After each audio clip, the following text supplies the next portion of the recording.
Faisons un petit peu de stratégie. Si on veut que Dieu se manifeste, il faut qu'on le mette dans le coup.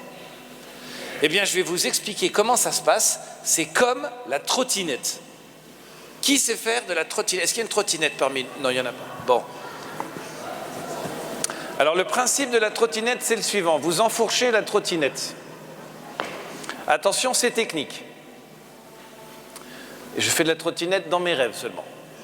Donc, on a une trottinette virtuelle. Je mets un pied dessus et il y a un truc que je fais. Je donne un coup de pied en arrière et j'avance tout seul de 20 mètres. La seule chose que j'ai faite, c'est j'ai donné un coup de patte et j'avance tout seul. J'ai fait un petit truc qui a une grande conséquence. La trottinette, c'est génial quand même pour les feignants. Ah ben oui, c'est un peu le principe, c'est comme pour le vélo. Je donne un petit tour de roue, un petit tour de patte pour un grand tour de roue. Et l'engagement du chrétien ne consiste pas dans des choses extraordinaires, mais dans l'engagement quotidien d'être cette petite roue crantée auprès du Seigneur, d'être ce petit coup de pied constamment qui va laisser le Seigneur faire les choses. C'est ça la clé du Seigneur dans votre vie. Vous allez comprendre quelque chose d'autre. Il y a des bidons qui tombent du plafond. Regardez, Dieu a voulu se faire connaître aux hommes. Il est nul en communication. Normalement, j'aurais été Dieu. Bonne idée. J'aurais ouvert le ciel. J'ai ouvert le ciel. Et je serais descendu en mode le Corcovado, vous savez, le grand Christ du Brésil, là. Mais genre 20 000 fois ça, plus des anges dans nos campagnes de partout, des dragons célestes, arrivés sur terre.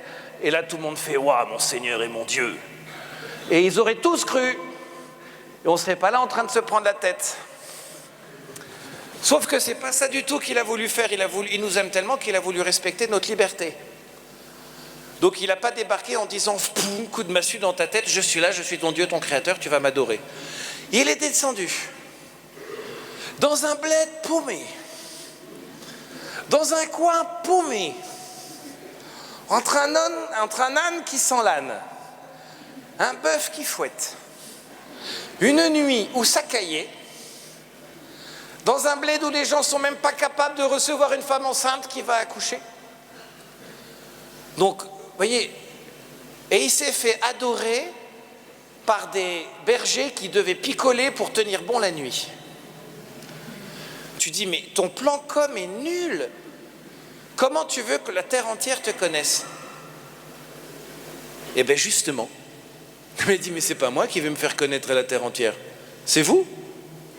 C'est vous qui allez vous débrouiller pour que, à travers vos vies, moi, le petit enfant de Bethléem, je sois présenté au monde. Qu'est-ce qui fait qu'aujourd'hui l'humanité tout entière a entendu parler du Christ? Ils n'ont pas tous eu des apparitions, hein. Mais ce qu'ils ont tous eu, c'est des chrétiens qui sont allés les voir et qui leur ont dit « Mais non, il y a le Christ dans ma vie, regarde ». Et comme ils ont vu ces chrétiens, ils ont adhéré à Jésus. Vous et moi, nous sommes appelés par Jésus à arrêter de critiquer Dieu et de dire « Ah ben si Dieu était là, il n'y aurait pas ci. Si Dieu était sympa, il n'y aurait pas la guerre. Si Dieu était sympa, il n'y aurait pas ci comme ça. » Jésus dit « Non mais t'es gentil, la guerre dans le monde, c'est vous qui vous battez, c'est pas moi qui vous bats. » Mais pourquoi il y a tous les tremblements de terre? Ben c'est simple, c'est simple. Moins tu pries, moins Dieu peut agir dans ta vie. Plus le mal prend la place. Moins il y a de lumière, plus il y a d'ombre. Quand tu coupes la lumière, c'est l'obscurité qui vient. Et bien dans la nature, c'est pareil. Nous les hommes, nous avons une responsabilité dans notre nature. Il faut qu'on la prenne. Vous voyez, j'habite dans le Vaucluse, il n'y a pas d'eau. C'est une sécheresse incroyable. C'est quand ils vont crever de faim qu'ils vont commencer à prier pour qu'il y ait de l'eau. Pourquoi est-ce que depuis toujours dans l'église, quand il ne pleut pas, il y a des prières pour demander la pluie? Pourquoi est-ce qu'on bénit les récoltes? Parce qu'on en est responsable. Aujourd'hui, tout le monde découvre, et c'est très bien, qu'il faut faire attention à l'environnement. Mais figurez-vous qu'il faudrait qu'on ait la même attention qu'on a à l'environnement, à la présence de Dieu dans nos vies. Plus tu mets Dieu dans ta vie, plus il agit. Moins tu mets Dieu dedans, moins il agit. Et donc, il faut prendre des vrais engagements. Maintenant, n'importe quel homme politique fait « Bonjour, je m'appelle Emmanuel. Et je prends l'engagement de sauver la planète en réduisant mes gaz à effet de serre. » Et là, tous les boulets applaudissent. « Oh, c'est incroyable, oh, vraiment, cette culture, la sauvegarde de l'environnement, oh, les bébés phoques, on va les sauver, c'est bien. » Bonjour, je m'appelle Jean-Claude, je suis chrétien, je me suis engagé tous les jours à prier 10 minutes parce que seul je ne vais pas m'en sortir et je veux juste faire bouger la petite roue, le reste c'est Jésus. Ouais, mais... Que tous les Jean-Claude de la terre se mettent à voter Jésus, enfin. Il va falloir que vous et moi, on se mette à s'engager véritablement. Je ne vous demande pas de vous engager en politique, je vous demande de vous engager dans l'éternité. Pour que Dieu puisse agir dans vos vies, là où vous êtes.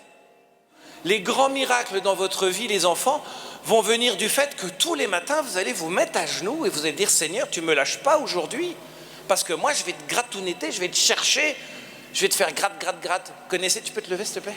Quoi? Ça fait pas mal, mais ça t'énerve. Ça fait pas mal, ça t'énerve, hein? Mais ça t'énerve, ça fait mal, là. Mais avec Jésus, il faut faire ça. Ça fait pas mal, mais ça t'énerve. Je vous salue Marie, pleine de grâce. Ça fait pas mal, mais ça t'énerve. Alors lui, ça l'énerve pas du tout, en fait. On va aller chercher Jésus, gratte, gratte, gratte, gratte, gratte, jusqu'à ce qu'on obtienne ce dont on a besoin, pas ce qu'on veut. Hein. Mais Jésus, il attend que ça, qu'on vienne lui donner notre vie pour qu'il puisse venir agir. Jésus a une parole incroyable, il dit... Sans moi, vous ne pouvez rien faire. On va la répéter ensemble, bien fort, sans crier. Sans moi, vous ne pouvez rien faire. Attendez, il n'a pas dit sans moi, tu peux pas faire, tu es obligé de faire moins de choses. Il dit sans moi, vous ne pouvez rien faire. Pensez aux frites qu'on a mangées à l'hôtel à Paris il y a 2 jours. Sans Dieu, je ne peux rien faire. Ah non, je ne peux même pas ouvrir la bouche. Mais je ne peux même pas exister sans Dieu. Nous, on est là en disant, je suis autonome, j'ai 14 ans, alors laissez-moi faire, si je veux aller conduire la voiture de papa, je fais ce que je veux. Arrêtez de me dire que ce qui est mal et ce qui est bien, etc. C'est qui ces parents qui ne comprennent pas que les adolescents sont des génies et qu'il faut vraiment nous respecter dans notre autonomie. T'es pas ma mère, t'es ma génitrice. Me parle pas comme ça, même si t'es mon père. Hein, Jean-Jacques? Non. De temps en temps, les ados, quand on vous voit, ben vous nous faites penser à nous, les adultes, devant Dieu. Les adultes, on peut être des ados devant Dieu toute notre vie. Non, mais moi, je suis autonome. Je veux dire, à un moment donné, la foi, d'accord, mais c'est d'abord moi, la religion, l'église, j'aime pas. Moi, j'aime l'idée de Dieu cosmique, le roi des plantes, la fête de la lumière. Mais bon, un Dieu qui a donné sa vie pour moi sur la croix, c'est quand même un peu n'importe quoi. Oh, tu te calmes. Tu vas prendre Dieu là où il est, comme il est, parce que lui, il te prend là où tu es, comme tu es. Et tu vas t'engager à le suivre petitement chaque jour, en sachant que sans son aide, tu ne pourras pas le faire. Et c'est là qu'intervient la Vierge Marie. Puisque sans Dieu, je ne peux rien faire.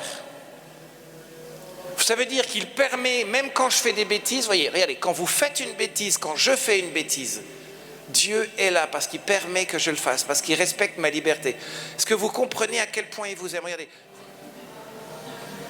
C'est un billet qui appartient à Jésus. Voilà ce qui se passe quand je fais une bêtise. Oh punaise, il y a 10 €. Je pense que Jésus va pas me voir parce qu'il doit être à la piscine ou au cours de poney. Je suis caché. Il ne m'entend pas. Voler.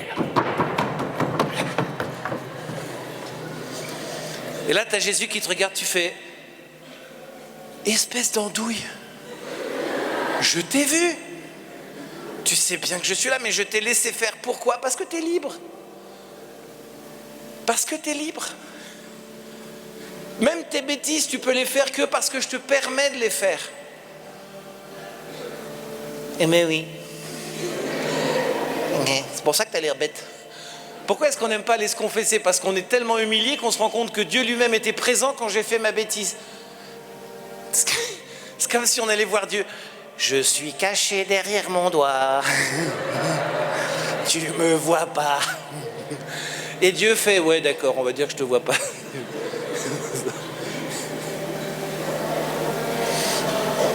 Vous voyez, sans Dieu, on ne peut rien faire. Ça veut dire qu'il est là en toutes choses. Mais comme il se refuse, écoutez bien ça, c'est important. Dieu se refuse à vous forcer la main. Il ne veut pas que vous soyez obligés. Mais il vient à votre secours à chaque instant. Il est présent pour vous aider. C'est pourquoi il nous a envoyé sa maman, sa mère. Parce qu'elle est tellement douceur, elle est tellement efficace, qu'elle seule est capable de drainer les foules sans peur. Avec Jésus, il y a de la violence. Vous savez, vous avez vu Jésus, il guérissait les malades, il chassait les démons, il faisait manger 5000 personnes, il marchait sur les eaux, et les hommes avec violence sont venus l'attaquer. Ils sont venus l'arrêter. Ils l'ont tué, et lui, il a dit « J'accepte pour payer la facture de tous vos péchés ». Et au moment où il était en train de mourir sur la croix, au pied de la croix de Jésus, se tenait sa mère, Marie, et près d'elle, le disciple que Jésus aimait, Jean. Et Jésus dit à son fils, fils, à Jean, fils, voici ta mère. Femme, voici ton fils. Et depuis cette heure-là, Jean prend Marie chez lui, dans son cœur. Jésus, il a voulu cette violence sur lui, pour que vous n'ayez pas, pour que je n'ai pas à la porter. Il a voulu cette horreur sur lui, pour que nous n'ayons pas à le porter.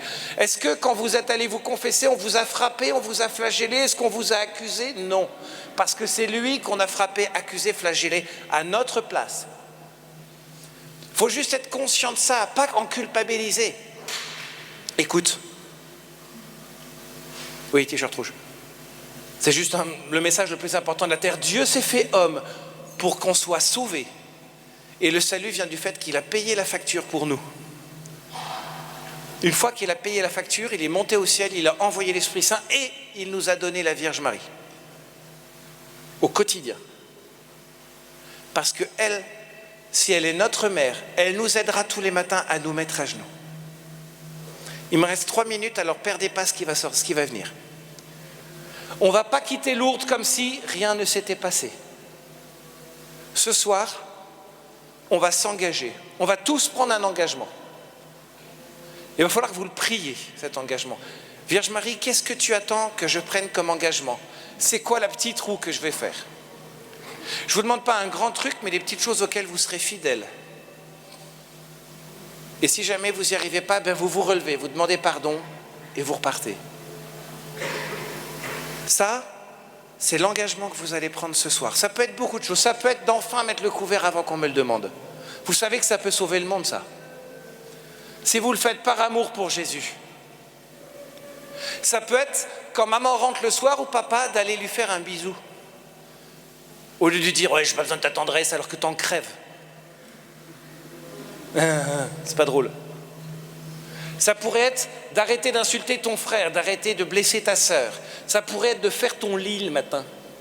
Quelqu'un qui s'engage par amour pour Jésus, je dis bien par amour pour Jésus, devant le Seigneur à faire son lit, oui, ça a de la valeur. Quelqu'un qui s'engage par amour pour Jésus à devenir missionnaire. Vous êtes plein à être des cathos, vous êtes ceinture noire de cathés, vous savez tout sur tout. On vous a tout expliqué, vous avez suivi tous les cours depuis des années. C'est quand même beau quand on vous confesse. Tu connais ton acte de contrition? Bah bien sûr. Waouh! Vous vous rendez pas compte? Mais tout ce que vous avez reçu, c'est pour que vous le donniez. Qui va s'engager maintenant à être missionnaire? Si vous tournez la petite roue, vous allez devenir des saints et des saintes. Oui, vous allez morfler sévèrement, d'avance.